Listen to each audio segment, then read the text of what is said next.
Discussing the success of Godzilla Minus One is such a great break from the mundanity of talking about all of the failures in Hollywood, because it's just nice to talk about something that is so universally loved from the critics to the audience. Everybody who has had the opportunity to go check this out in theaters has walked away with a life-changing experience. I'm not even being hyperbolic. Listening to the people and the way that they praise this, it's one of those things that you owe it to yourself to go and check out.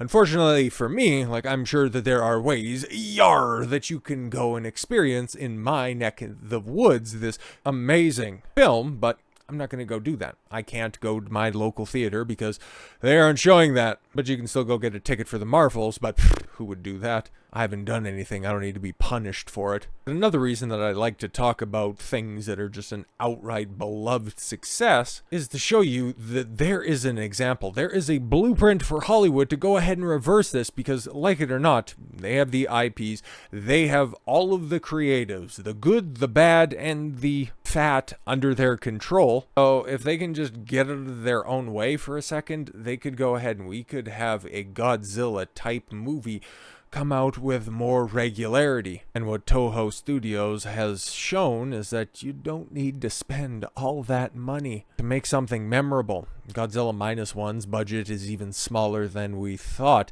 Yeah, because there was that reported number that it cost $15 million. $15 million. But according to the director, Takashi Yamazaki, I just love the literal spelling of the Japanese, because with some foreign names, it's really tough to figure out what we're talking about here. But Takashi Yamazaki, that's straightforward stuff, okay? He was on stage discussing the production, okay? What it took to make such a instant classic, and the subject of the budget came up at Tokyo Comic-Con, and his comments on the subject is like, wow, how did you do so much with only $15 million?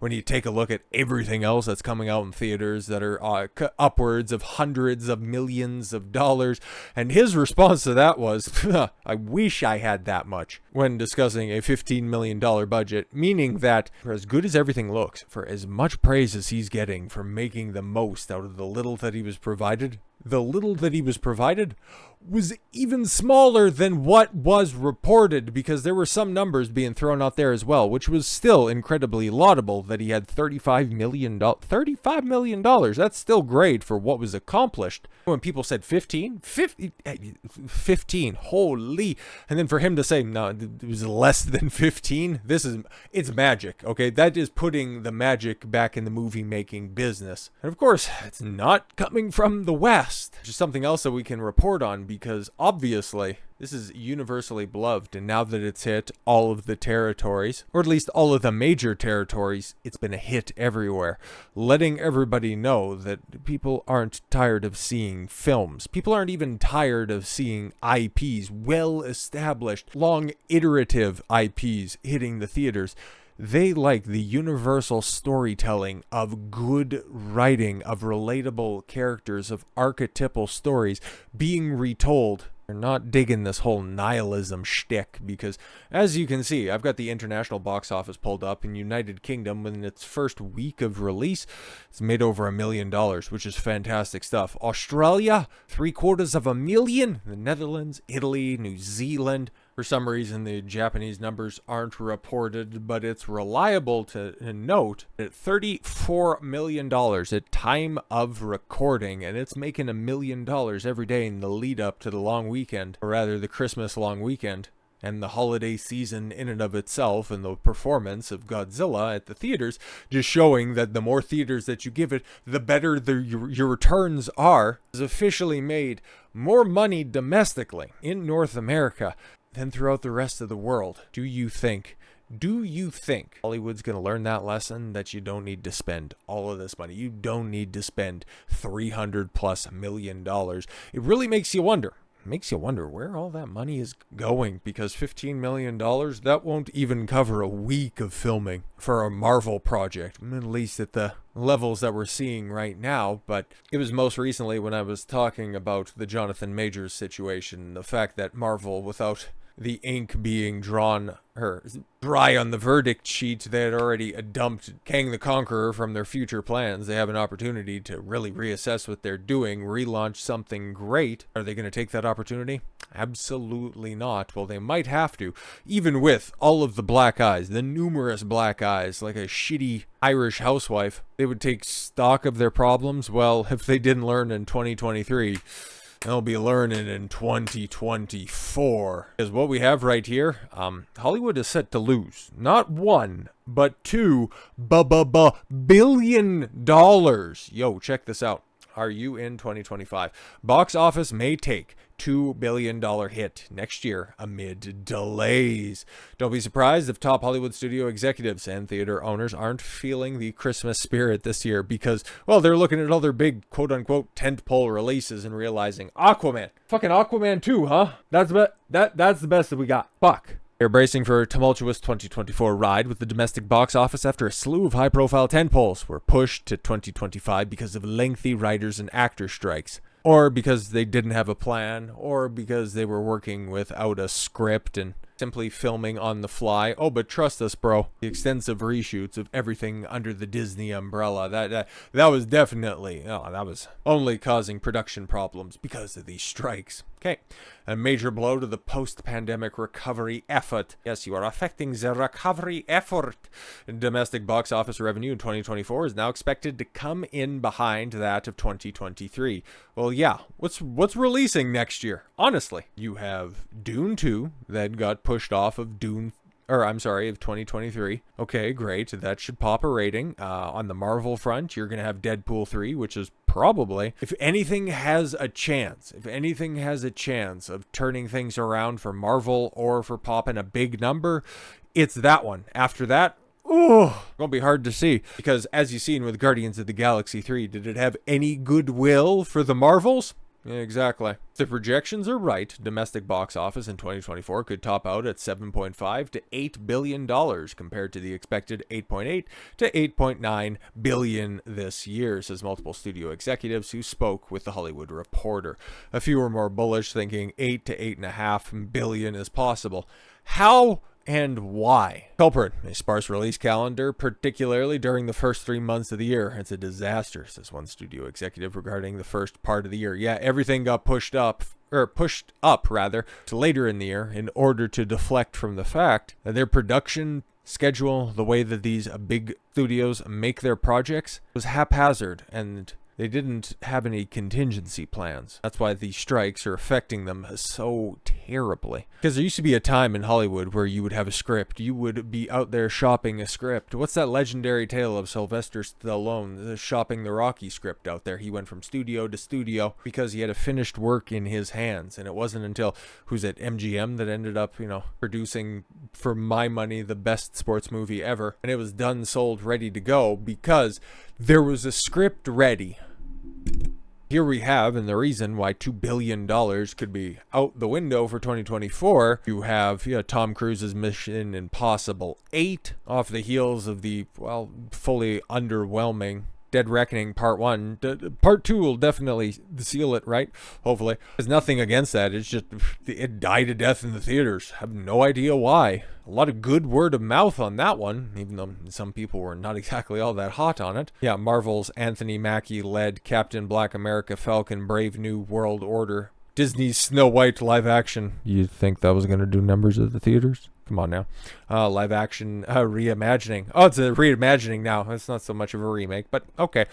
Starring Rachel Zegler and Sony's next Spider-Verse film. Yes, I guess that did did get pushed off, but on the contrast of the Mission Impossible film, that second Spider-Verse film didn't quite have the same good word of mouth behind it as Enter the Spider-Verse, the first one into the franchise. So interesting.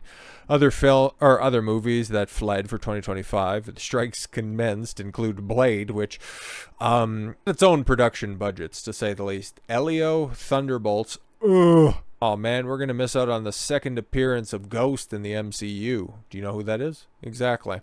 And Dirty Dancing. So yeah, so outside of Elio, 'cause frankly I don't know what that is. What original ideas, what offerings from big studios, because I think Dirty Dancing is out of Warner, the second dumbest company in all of Hollywood. What original ideas are coming out? What movies do you look at on the face of them and go, you know what?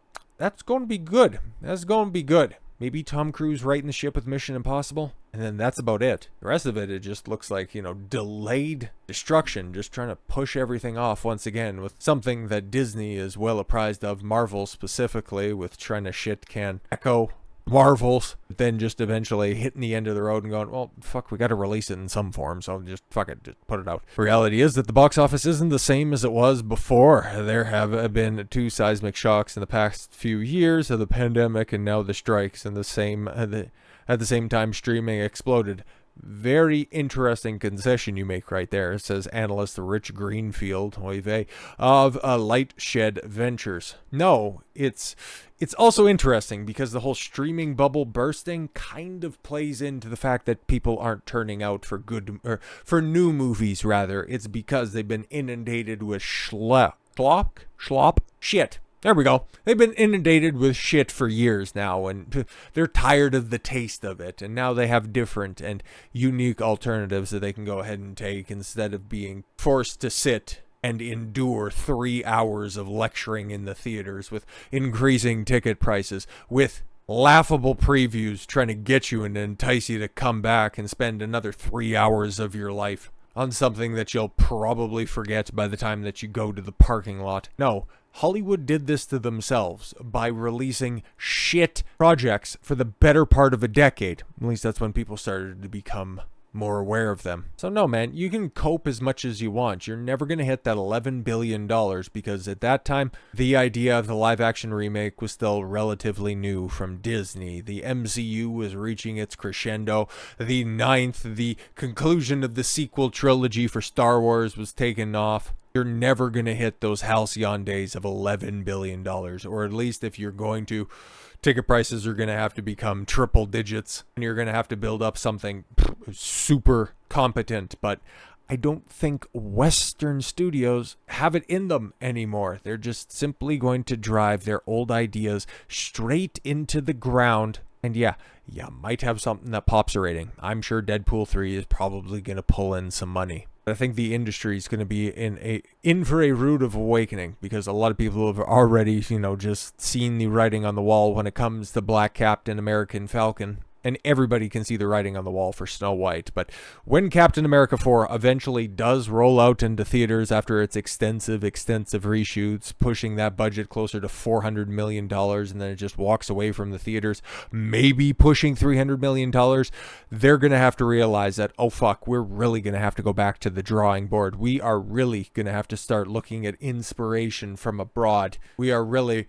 going to have to take, if we are going to be serious about maintaining the industry or potentially reviving the industry, we're going to have to take notes from around the world. But are they going to do that? Nah, man, there's too many big egos in Hollywood, and there's still too many deep pockets for them to pilfer. I look forward to the dumpster fire because in the realm of content creation, some job security is something to be hard-pressed to come by. Every day you're looking for a new story to talk about, but with Hollywood in this slow decline and slow implosion, and with all the insanity of 2024 politics, it's going to be a fun year ahead. Hopefully, every once in a while, we'll get a nice little bright spot, like the Godzilla movie. So with all that said, thank you all very much for the gift of your time. I've been Don Consuelo. I want you to follow your gut and get after it. Take care, everyone.